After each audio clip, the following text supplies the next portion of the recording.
பொதுவா நம்ம கார்கள்ல டேஷ்போர்ட்ல AC went இந்த மாதிரி இருக்கும் பார்த்துருப்போம். ஆனா அதே டேஷ்போர்ட்ல ரைட் சைடு கார்னர்லயும் லெஃப்ட் சைடு கார்னர்லயும் ஒரு வெண்ட் இருக்கு. இந்த வெண்ட் ஏன் இருக்கு அப்படிங்கிறது நமக்கு உங்களுக்கு தெரியுமா? சோ இந்த டிப்ஸ் மழை நேரங்கள்ல நம்மள பயங்கரமா பாதுகாக்கக்கூடிய ஒரு முக்கியமான டிப்ஸ். சோ இந்த வீடியோவை கடைசி வரைக்கும் பாருங்க. அதுக்கு முன்னால இந்த மாதிரியான யூஸ்ஃபுல்லான விஷயங்களை தொடர்ந்து தெரிஞ்சுக்க நம்மளுடைய இன்ஜின் வாய்ஸ் இன்ஸ்டாகிராம் பேஜையும் யூடியூப் சேனலையும் மறக்காம ஃபாலோ பண்ணுங்க. நல்ல மழை பெஞ்சிக்கிட்டு இருக்கும்போது வெளியே இருக்கக்கூடிய டெம்பரேச்சரும் உள்ள இருக்கக்கூடிய டெம்பரேச்சரும் மிஸ்மேட்ச் ஆகும்போது ஃப்ரண்ட் விண்ட் ஷீல்டையும் சரி பேக்லையும் சரி நமக்கு வந்துட்டு ஒரு மாய்ஸ்சரைசர் கிரியேட் ஆகும். இந்த மாய்ஸ்சரைசரை இதுக்கு முன்னாடி உள்ளவங்க பாத்தீங்கன்னா ஒரு துணி எடுத்து இப்படி தொடச்சிட்டு இருப்பாங்க. பட் அது கம்ப்ளீட்லி ராங். அது டிரைவிங் கான்சென்ட்ரேஷனை கம்ப்ளீட்டா கொலாப்ஸ் பண்ணும். சோ அதை ஹேண்டில் பண்றதுக்கு நமக்கு ஒரு தனி மெத்தடே இருக்கு. இப்போ வர்ற எல்லா கார்களையுமே ஏசி வெண்ட்டை கண்ட்ரோல் பண்றதுக்காக இந்த இடத்துல சில ஆப்ஷன்ஸ் கொடுத்துருப்பாங்க.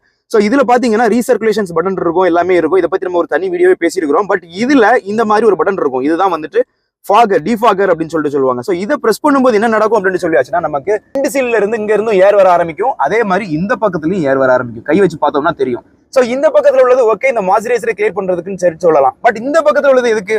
சோ இதுவும் பாத்தீங்கன்னா சேஃப்டி பர்பஸ்க்காக தான். அதாவது நம்ம டிராவல் பண்ணிட்டு இருக்கும்போது மாய்ஸ்சரைசர் அந்த இடத்துல மட்டும் கிரியேட் ஆகாம இந்த இடத்துலயுமே கிரியேட் ஆகும். சோ அந்த மாதிரி கிரியேட் ஆகும்போது நம்ம ரைட் சைட்ல வரத வண்டிகளையோ லெஃப்ட் சைட்ல வரத வண்டிகளையோ என்ன வருது அப்படிங்கறத நம்மளால பார்க்க முடியாது.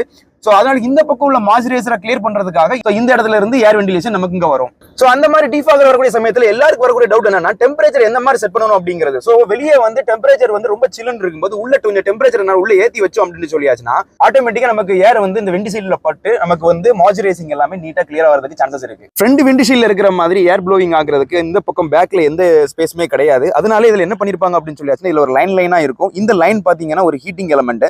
சோ இந்த எலமெண்ட்ல வந்துட்டு நம்ம டிஃபாகர் ஸ்டார்ட் பண்ணதோடய இதுல ஒரு மைல்டான ஹீட்டிங் பாஸ் ஆகி சோ இந்த பக்கம் ஏதாவது மாய்ஸ்சரைசிங் இருந்துச்சுன்னா இது ஆட்டோமேட்டிக்காவே வந்து அந்த மாய்ஸ்சரைசிங் வந்து கிளியர் பண்ண விட ஆரம்பிச்சிடும். இதையும் மீறி உங்களுடைய விண்ட் சீல்ல இருக்கக்கூடிய ஃபாகிங் வந்து கிளியர் ஆகல அப்படின்னு சொல்லியாச்சுன்னா உங்க வண்டியில அதிக ஆட்கள் இருக்கும்போது அந்த ப்ராசஸ் கொஞ்சம் ஸ்லோவா தான் நடக்கும். சோ அந்த மாதிரி சமயங்கள் நீங்க என்ன பண்ணுங்கன்னா உங்களுடைய சைடு விண்டோஸை லைட்டா கொஞ்சம் இறக்கி விட்டீங்கன்னு சொல்லியாச்சுன்னா டெம்பரேச்சர் மேட்சிங் வந்து ப்ராப்பரா நடந்து உங்களுக்கு அந்த ஃபாகிங் வந்து குறையிறதுக்கான சான்சஸ் நிறையவே இருக்கு.